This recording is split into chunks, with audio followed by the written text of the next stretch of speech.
Hai semuanya, Assalamualaikum. Kali ini saya akan berbagi resep membuat roti pisang coklat dan keju.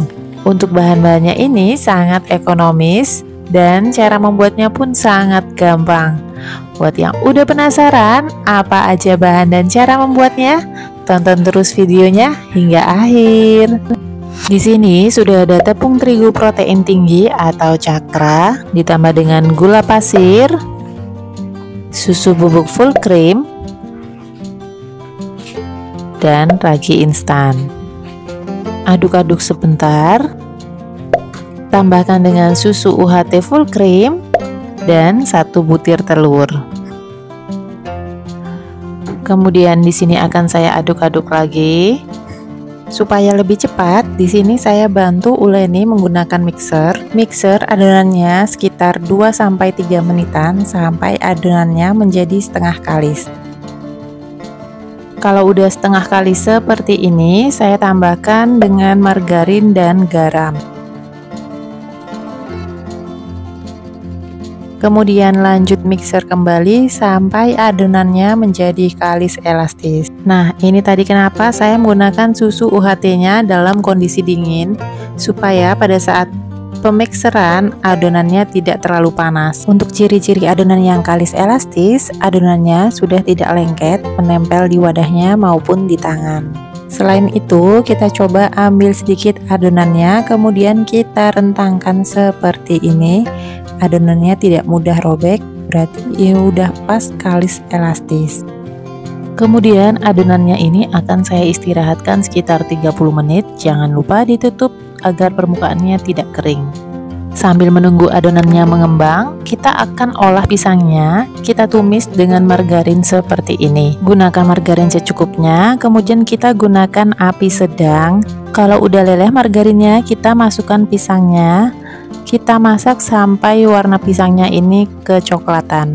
Tujuan ditumis seperti ini supaya pisangnya lebih manis lagi dan teksturnya lebih legit, karena pisangnya akan mengeluarkan karamelisasi. Sambil kita bolak-balik pisangnya, kita cari sisi mana yang masih belum kecoklatan.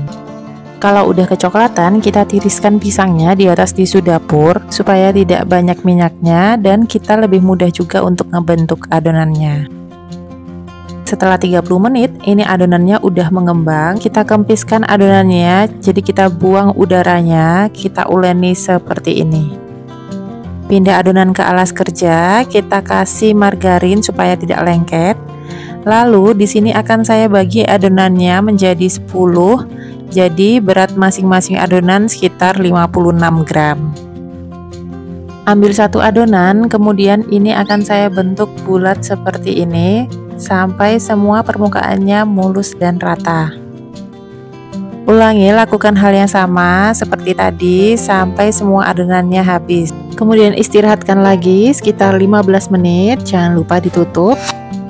Kalau udah 15 menit, kita ambil adonan pertama yang kita bentuk tadi. Gilas adonan sampai memanjang dan agak melebar. Kalau udah melebar seperti ini, kita isi dengan pisang yang udah kita tumis tadi. Selain itu, di sini juga saya tambahkan dengan coklat meses. Tapi teman-teman juga bisa pakai coklat selai atau coklat DCC. Kemudian tutup pisangnya dengan adonan. Nah, untuk sisa adonannya ini kita potong-potong seperti ini. Untuk jaraknya bisa disesuaikan selera. Gulung adonan sampai semua pisangnya tertutup sambil kita rapikan pinggir-pinggirnya. Untuk bagian bawahnya kita rapikan lagi, jadi kita cubit-cubit seperti ini supaya pada saat mengembang ini tetap nempel pada adonannya. Kemudian letakkan adonan yang udah dibentuk di atas paper cup. Selain coklat meses, toppingnya di sini saya gunakan juga keju oles dan parutan keju.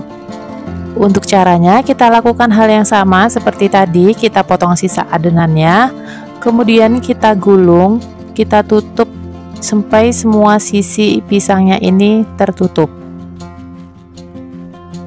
Kemudian rapikan lagi untuk bagian bawahnya, dicubit-cubit seperti ini dan letakkan di atas kertas paper cup. Kalau adonannya udah dibentuk semua, kita istirahatkan lagi sekitar 45 menit.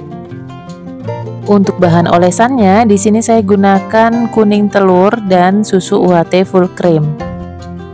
Kemudian olesi di atas permukaan adonan roti. Selanjutnya beri topping mesis dan parutan keju. Bisa disesuaikan selera untuk topping taburannya atau mau polosan. Tapi di sini saya beri taburan topping supaya untuk menandakan isiannya dan supaya lebih cantik. Selanjutnya di oven dengan suhu 170 derajat sekitar 20 menit. Jangan lupa sebelum kita pakai ovennya, sebelumnya sudah dipanaskan terlebih dahulu. Jadi pada saat adonan kita masukkan, suhu di dalam ovennya udah stabil. Nah, ini udah mateng. Saat panas-panas langsung aja kita olesi dengan margarin atau butter supaya teksturnya lebih lembut dan moist. Dilihat dari tampilannya aja udah menarik, langsung aja saya cobain. Bisa dilihat dari tekstur rotinya aja udah empuk dan bagian dasar rotinya untuk tingkat kematangannya udah pas, tidak terlalu kecoklatan. Begitu rotinya saya belah seperti ini, kelihatan tekstur serat-serat rotinya begitu lembut. Gimana nih teman-teman? Semoga salah satu resep ini bisa menjadi salah satu ide jualan atau cemilan kalian. Sekian dulu videonya, terima kasih sudah menonton video ini.